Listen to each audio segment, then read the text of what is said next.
it's your old pal Rob. Sorry, it's a little dark here, but I am filming in the kitchen until the studio gets done. As you know, we are going through some transition. But welcome to Sci-Fi Saturday.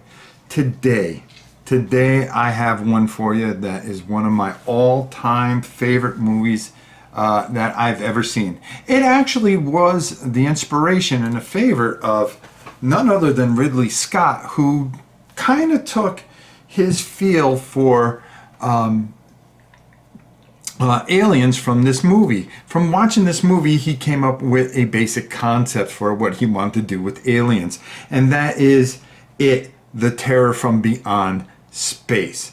Now, this is just a fantastic movie, and the way this starts out is that it is a rescue mission, and our crew is landing on Mars, and they are there to pick up a sole survivor of a crashed ship.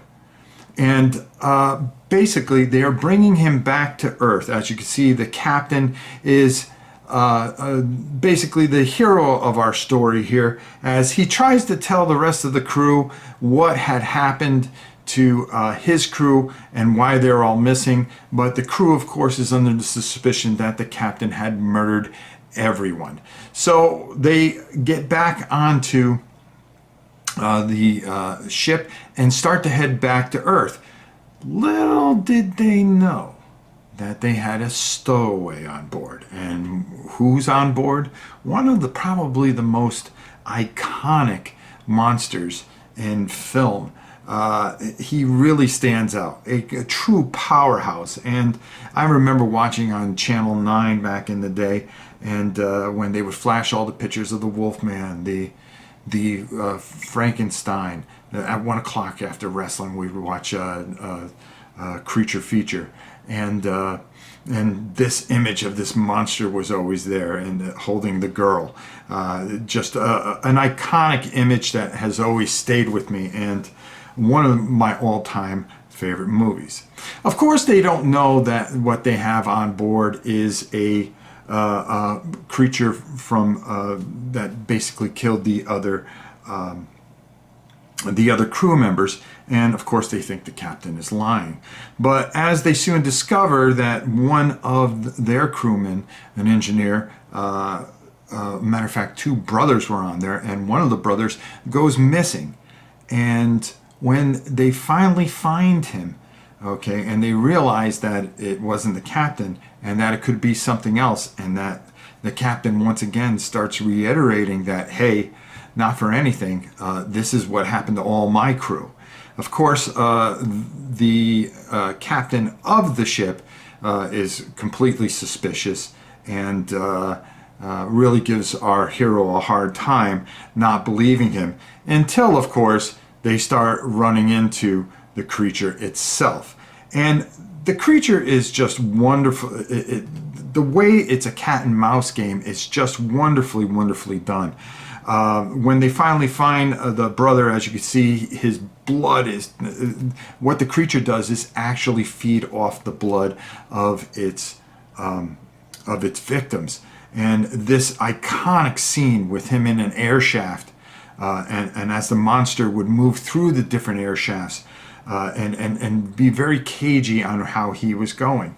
One of the neat things that really stands out in this movie is the cat and mouse game, and playing against a creature that is basically indestructible. They try opening up the shields of the nuclear reactor to bake the creature. And the ship being different floors really adds to the tension of this. And in the center of it are these hatches. And as the monster starts to move up, slowly but surely, each and every floor, the tension builds. They try electricity, they try gas, they try flamethrowers. One crew member gets stuck, so now they're trying to figure and keep this guy alive, who has a blowtorch that he's using, and every time the monster would go to him, he would flash the blowtorch in his face to keep the monster away. And it adds to the tension. Is this guy going to die? But finally, they realize that the oxygen levels of the entire ship are fading down. And they come up with a plan on how to negotiate and how to figure out how possibly maybe to stop this. Now, I don't want you to ruin the ending of this movie, but this is a must-see.